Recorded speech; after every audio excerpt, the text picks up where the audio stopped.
അതെ, ഇവിടെ കിടന്ന് ബഹളം വെക്കാൻ പറ്റില്ല. ഇതൊരു തിയേറ്റർ ആണ്. തിയേറ്റർ ആകുമ്പോ ഒച്ചയും ബഹളം കൂക്കുവിളി ഉണ്ട്. അതെല്ലാ തിയേറ്ററും ഉള്ള. ഇടൂ, ഇതൊരു ഓപ്പറേഷൻ തിയേറ്റർ ആണ്. Operation theatre. ആ, ഇനി ഇവിടെ കിടന്ന് ബഹളം വെച്ചാ ഞാൻ അങ്ങ് എനിമ വെച്ച് തരും. സിനിമ വെച്ചവരാണ് വിജയുടെ തെറി വെച്ച തന്നെ.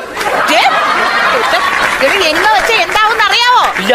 ആ, പതഞ്ഞു ഊപ്പാട് വന്നോളൂ. അല്ല, ഇത് ആരാ? മനോജാരാ? ഈ തൂണ് പോലെ ഒരാൾ നിൽക്കുന്നുണ്ടല്ലേ, ഞാനാണ് മനോജ്. നെറ്റിയിൽ എഴുതി വെച്ചിട്ടൊന്നുമില്ലല്ലോ, അത് മനസ്സിലാക്കാൻ. ചോദിക്കുമ്പോ അങ്ങ് പറഞ്ഞാ മതി കേട്ടോ. അതെ, നിങ്ങളുടെ ഭാര്യയ്ക്ക് 2 ദിവസത്തിനുള്ളിൽ ഓപ്പറേഷൻ ഉണ്ടാവും. തലേന്ന് 2 കുപ്പി ബ്ലഡ് വേണം. സിസ്റ്റർ, തലേന്ന് എടുക്കാൻ പറ്റത്തുള്ളൂ. കാലിന്ന് കയ്യിൽ എടുത്ത് എന്താണ് കുഴപ്പം? അറിയണമല്ലോ. താൻ കോമഡി അടിക്കാനാണോ ഇങ്ങോട്ട് കെട്ടിയെടുത്തത്? തന്റെ കെട്ടിയോളാണോ അകത്ത്? മനോജ് എവിടെ? മനോജ്. മനോജ്. ആ, ഭാര്യ പ്രസവിച്ചു, സുഖപ്രസവം. എന്ത് തോന്നിയ സിസ്റ്റർ നിങ്ങൾ ഈ പറഞ്ഞത്?